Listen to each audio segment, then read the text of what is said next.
ہمارا اسلام۔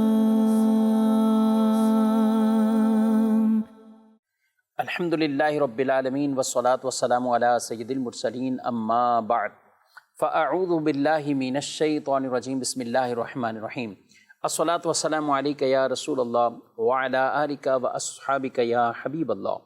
الصلاة والسلام علیک یا نبی اللہ وعلی آلک واصحابک یا نور اللہ۔ مدرسہ کے ناظرین، پروگرام ہمارا اسلام میں آپ کو خوش آمدید کہتے ہیں۔ اللہ رب العالمین ہم سب کو اسلام کی خوبصورت تعلیمات پر عمل پیرا ہونے کی توفیق عطا فرمائے۔ ہمارے پیارے رسول صلی اللہ علیہ وآلہ وسلم کا فرمان عظمت عالی شان ہے، ان اول الناس بی یوم القیامہ اکثرہم علیہ صلاۃ۔ قیامت کے دن میرے قریب ترین وہ ہوگا جو مجھ پر کثرت سے درود پڑھتا ہوگا۔ ہمیں بھی چاہیے کثرت کے ساتھ بارگاہ رسالت میں ہدیہ درود و سلام پیش کریں، اس کی برکات حاصل کریں۔ صلو علی الحبیب صلی اللہ تعالی علی محمد صلی اللہ علیہ وآلہ وسلم، صلاۃ و سلاما علیک یا سیدی یا رسول اللہ وعلی آلک و اصحابک یا سیدی یا حبیب اللہ۔ ناظرین، اللہ پاک نے اپنے بندوں کی بخششوں اور مغفرت کے لیے کئی ایسے مواقع رکھے اور ایسے دن، ایسے ایام، ایسی راتیں، ایسے وقت، کیونکہ بعض دن ایسے ہیں کہ جو دوسرے دنوں سے فضیلت رکھتے ہیں اور مبارک دن، بعض اوقات یعنی وقت ایسے ہیں جو دوسرے اوقات کی بنسبت زیادہ مقرب اللہ کی بارگاہ میں کرنے والے وقت ہوتے ہیں، دعاؤں کی قبولیت والے وہ وقت ہوتے ہیں۔ اسی طریقے سے بعض ایسی راتیں کہ جن کے اندر اللہ رب العالمین کی خصوصی نوازشات ہوتی ہیں، اور ان راتوں کے اندر یا ان ایام کے اندر اللہ پاک اپنے بندوں کی طرف خصوصی رحمت کی نظر فرماتا ہے، وہ چاہے رمضان شریف کی راتیں ہوں۔ اسی طریقے سال کے اندر متعدد ایسی راتیں کہ جو بڑی برکتوں، عظمتوں اور رحمتوں والی رات ہے۔ انہی راتوں میں سے ایک رات جسے شب برات کہا جاتا ہے۔ شب برات یہ 15 شعبان المعظم یعنی 15ویں شب، جیسے ہی شعبان کی 15ویں تاریخ کا آغاز ہوتا ہے مغرب کے بعد، تو یہ وہ برکت اور رحمت والی وہ رات ہے کہ جس کے اندر اللہ رب العالمین کی عبادت کرنا، رب کی بارگاہ میں استغفار کرنا، رب تبارک و تعالی کی بارگاہ کی طرف رجوع لانا، اور اگلے دن باقاعدہ اہتمام سے روزے کا اہتمام کرنا، یہ خود اس کا احادیث طیبہ کے اندر وہ بیان ہے۔ ہمارے پیارے نبی صلی اللہ تعالیٰ علیہ وآلہ وسلم نے 15 شعبان کے لیے یہ ارشاد فرمایا ہے کہ جب شعبان کا نصف ہو جائے، یعنی 15ویں شعبان وہ رات کا آغاز ہو جائے، تو فرمایا فَقُومُوا لَيْلَهَا وَصُومُوا نَهَارَهَا، فرمایا اس کی رات میں تم قیام کرو اور اس کے دن میں تم روزہ رکھو، کہ یہ وہ رات ہے کہ جس میں اللہ پاک خصوصی طور پر ایک اپنی شان کے لائق آسمان دنیا پر تجلی فرماتا ہے۔ رب تبارک و تعالیٰ کی طرف سے اس رات میں ایک اعلان وہ کیا جاتا ہے، اور وہ اعلان یہ ہوتا ہے کہ ہے کوئی ایسا شخص کہ جو اللہ کی بارگاہ میں استغفار کرے کہ اس کی توبہ کو رب قبول فرمائے۔ سبحان اللہ۔ فرمایا ہے کوئی ایسا شخص کہ جو رزق مانگے اسے رزق دیا جائے، ہے کوئی ایسا جو کسی مرض میں مبتلا ہے، کسی آزمائش میں ہے، اللہ اسے عافیت عطا فرمائے۔ فرمایا یہ اعلان ہوتا رہتا ہے یہاں تک کہ طلوع فجر یعنی صبح کا وقت ہو جاتا ہے۔ دوسری روایت میں فرمایا قبیلہ بنی کلب کی بکریوں کے بالوں کی تعداد سے بھی زائد اللہ لوگوں کی اس رات بخشش مغفرت فرما دیتا ہے۔ اب ایسی بابرکت شب ہو، بابرکت ایسی رات ہو، اس کو غفلتوں میں گزارا جائے؟ ہرگز نہیں۔ یہ گویا کہ خاص رب کا قرب پانے کی رات ہے۔ آج افسوس سے کہنا پڑتا ہے کہ کچھ ایسی پوسٹیں چلا دیتے ہیں، ایسی تحریریں وائرل کرتے ہیں، کوئی فضیلت اس کی نہیں۔ ارے کوئی فضیلت اس کی نہیں، یہ حدیث پاک میں واضح طور پر یہ فرمایا جا رہا ہے، رب تبارک و تعالیٰ کی طرف سے اعلان ہوتے گئے، رزق مانگنے والوں کو رزق دیا جاتا ہے، عافیت دی جاتی ہے، وہاں پہ توبہ قبولیت کی بشارتیں آ رہی ہیں۔ تو اس قدر برکتوں اور رحمتوں والی شب ہے، لوگوں کے رجحان عبادت کی طرف ہوتے ہیں، مسجد کی طرف ہوتے ہیں، آتے ہیں لوگ مسجدوں میں، ایک رونقیں اس طور پر قیام کرنے والے، عبادت کرنے والے، ذکر و اذکار کرنے والے، دین کی باتیں سیکھنے والے، سکھانے والے، یعنی گویا کہ کہیں کہ مسجد کے اندر ایک آبادی کا سلسلہ ہوتا ہے، مسجدیں آباد ہو رہی ہوتی ہیں، لیکن اس کے باوجود کوئی ایسی تحریریں چلا دیتے ہیں، اس کی کوئی حقیقت نہیں ہے۔ اس رات میں عام بھولے بھالے مسلمان بیچارے ان کو پڑھ کر ان کی شاید کیا کیفیت ہوتی ہوں گی، اور میں کہتا ہوں کوئی اپنی کیفیت ایسی نہ بنائے جب آپ علماء کے پیچھے ہیں، علماء آپ کو رہنمائی کر رہے ہیں، اور یہی سلف صالحین کا یہ انداز اور طریقے، اور یہ روایت کن کے لیے بیان کی گئی جس میں بطور خاص رسول اللہ صلی اللہ علیہ وآلہ وسلم نے فَقُومُوا لَيْلَهَا یہ ارشاد فرمایا، قیام کرو اس رات میں، اس رات میں تم قیام کرو۔ تو جو آ رہے ہیں، جو پڑھ رہے ہیں نماز، اہتمام کر رہے ہیں، وہ نفلی عبادات کی طرف ہی آ رہے ہیں۔ اب وہ سوچے کہ جو لوگوں کو عبادت سے روک رہا ہے وہ کیا مناع للخیر، قرآن پاک کے اندر جو کافروں کا طریقہ، اور بالخصوص ولید بن مغیرہ بدبخت آدمی جس کے قرآن پاک میں اس کافر کی کئی برے اعمال کو نشاندہی کیا گیا، اس میں ایک بری صفت کہ یہ خیر سے روکنے والا ہے۔ ایک طرف تو وہ طبقہ شب برات میں جن کے بچے جوان یہ گلیوں میں نکل آتے ہیں اور طرح طرح کے اس سے رات کے تقدس کو پامال کر رہے ہوتے ہیں، وہ چاہے آتش بازی کے ذریعے کسی اور وجہ سے، بجائے کہ لوگ ان کو منع کریں کہ تم عبادت گزاروں کو اس طرح پریشان نہ کرو، مسجدوں کے پاس بھی یہ کام نہ کرو، محلوں میں بھی یہ کام نہ کرو، لیکن ان کے لیے کوئی کچھ نہ کہے، اور جو عبادت کر رہے ہیں ان کے لیے طرح طرح کی باتیں کریں۔ یہ کیسا انصاف ہے، اور یہ کون سی ایسی لاجک اور منطق ہے کہ جس میں آپ لوگوں کو دین کے طرف آنے سے تو روک رہے ہیں، لیکن آپ جو دوسری طرف خرافات میں پڑے ہوئے ہیں ان کے لیے آپ کچھ بھی نہیں کہتے۔ تو لہذا جو نوجوان لڑکے یا بچے جو بھی گلیوں میں اس رات میں پٹاخے اور آتش بازی چلانے کے لیے نکل آتے ہیں، ان کو بھی میں کہوں گا آپ بھی بیٹا مسجد کی طرف آپ اپنی توجہ کریں، آپ بھی آئیں، اللہ کے گھر کی طرف آئیں، یہ آتش بازی کر کے نہ اسراف کا گناہ اپنے ذمے لیں، نہ لوگوں کو تکلیف پہنچانے کا گناہ اپنے ذمے لیں۔ پھر بالخصوص کئی لوگ ایسے ہوتے ہیں کہ ان کی اسی آتش بازی کی وجہ سے بسا اوقات آگ لگتی ہے اور کتنی جانیں ضائع ہو جاتی ہیں، لوگوں کے مال ضائع ہو جاتے ہیں۔ یہ تو بعد میں یہی دیکھتے ہوئے سامنے، چاہے وہ شادیوں میں ایسا کچھ معاملات آتش بازی کرتے ہیں یا کسی اور مواقع پر خوشی سمجھ کر رہے ہوتے ہیں، تو اس لیے یہ وہ کام ہی ایسا مذموم اور برا کام ہے جس میں مال بھی ضائع ہو رہا ہے، جس کے اندر آپ لوگوں کو تکلیفیں بھی پہنچا رہے ہیں اور جان جانے کا بھی خطرہ ہے، کتنے گناہ اپنے ذمے جو ہے وہ لے رہے ہوتے ہیں۔ تو اس لیے جو بھی ایسے لڑکے، ایسے نوجوان بچے یہ کام کرتے ہیں، ان کے گھر والوں کو بھی چاہیے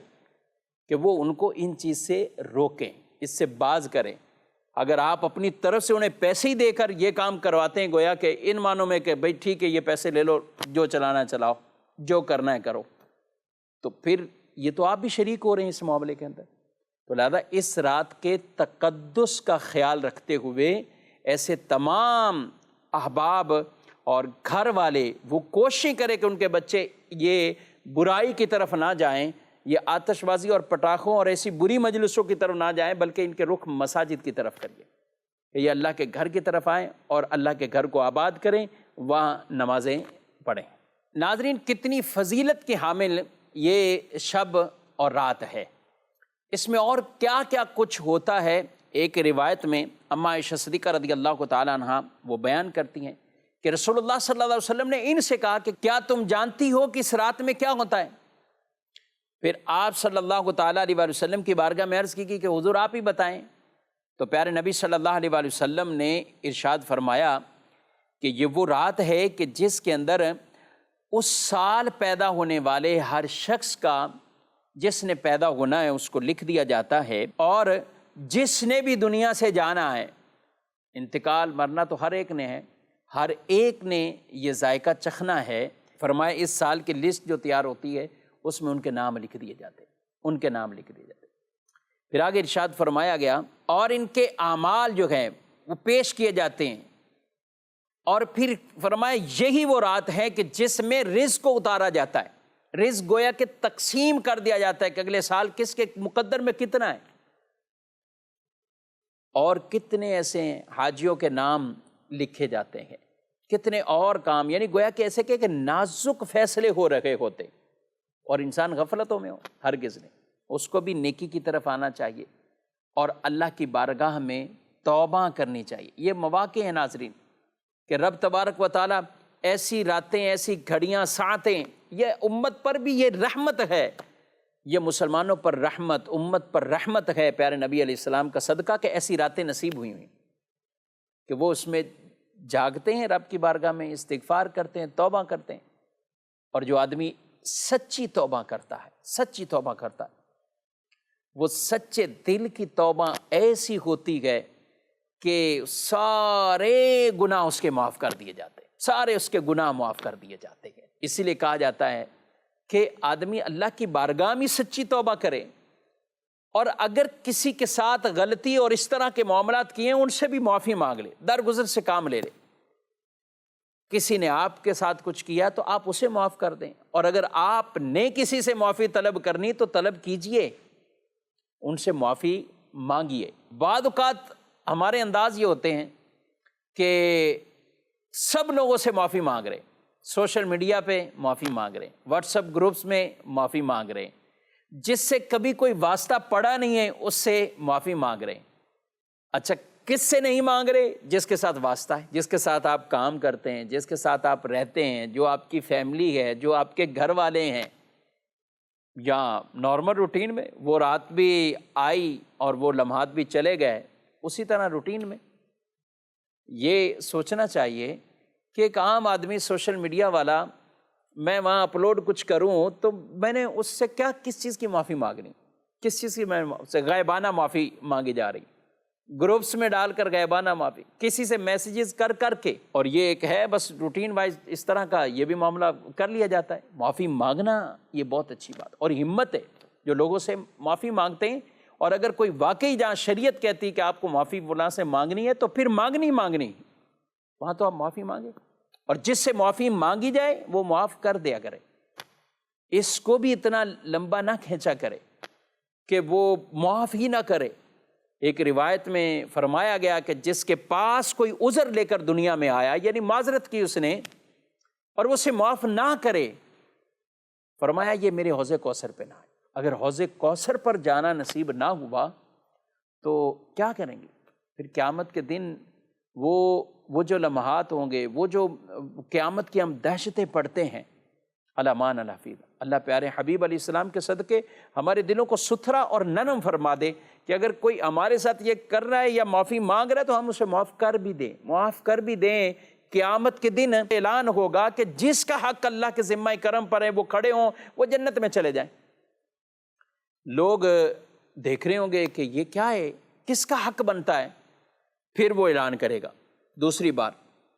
کہ جس کا حق اللہ پر بنتا ہے۔ پھر لوگ پوچھیں گے اس سے کہ تو بتا تو صحیح کہ کس کے لیے اعلان کر رہا ہے، تو وہ منادی بتائے گا کہ جس نے دنیا میں کسی کو معاف کیا ہے، اللہ نے ان کا حق اپنے ذمہ کرم پر لیا کہ اب اللہ بھی آج انہیں معاف فرمائے گا اور وہ جنت میں داخلہ فرما دے گا ان کا۔ فرمایا کہ بس اس وقت جب یہ اعلان ہوگا تو پھر ہزاروں لوگ کھڑے ہوں گے، اور یہ وہ ہوں گے جو بلا حساب جنت کے اندر چلے جائیں گے، بلا حساب جن کو جنت کا داخلہ مل جائے گا۔ تو اس لیے محترم سامعین اکرام، معاف کرنا بھی اچھی بات، معافی مانگنا بھی اچھی بات۔ آپ اس سے کہ جس سے آپ کے معاملات ہیں، آپ کے ساتھ کاروبار میں شریک ہے، آپ کے ساتھ آفس میں شریک ہے، آپ کے ساتھ گھر کے اندر آپ کے شریک حیات ہیں، یہ بھی ایک دوسرے کے ساتھ کیا یہ معافی تلافی نہیں کریں گے؟ کرنی چاہیے۔ تو اس لیے معافی بھی ضرور مانگی جائے، اور جس سے کچھ ایسا معاملہ ہو تو وہ اسے معاف کر بھی دے، اس طرح رنجشوں کو، ناراضگیوں کو طول ہرگز نہیں دینا چاہیے۔ اور کچھ ایسے جو بدنصیب ہی کہوں گا جن کو روایت میں بیان کیا گیا، ان میں سے ایک وہ شخص جو رشتوں کو کاٹنے والا ہے، ایسوں کی اس رات بھی بخشش نہیں ہوتی، اس رات بھی بخشش نہیں ہوتی۔ تو لہذا اپنے رشتہ داروں سے بھی اور دیگر سے بھی حسن سلوک بھی کریں، ایک دوسرے کے ساتھ یہ معافی تلافی کا بھی معاملہ کر لینا چاہیے۔ تو ناظرین، لوگوں سے بھی معافی تلافی کا سلسلہ ہو، اللہ سے بھی معافی مانگی جائے اور سچے دل سے معافی مانگی جائے، کہ جو آدمی صدقے دل سے، سچے دل سے، یعنی جسے سچی توبہ کہا جاتا ہے، وہ کرتا ہے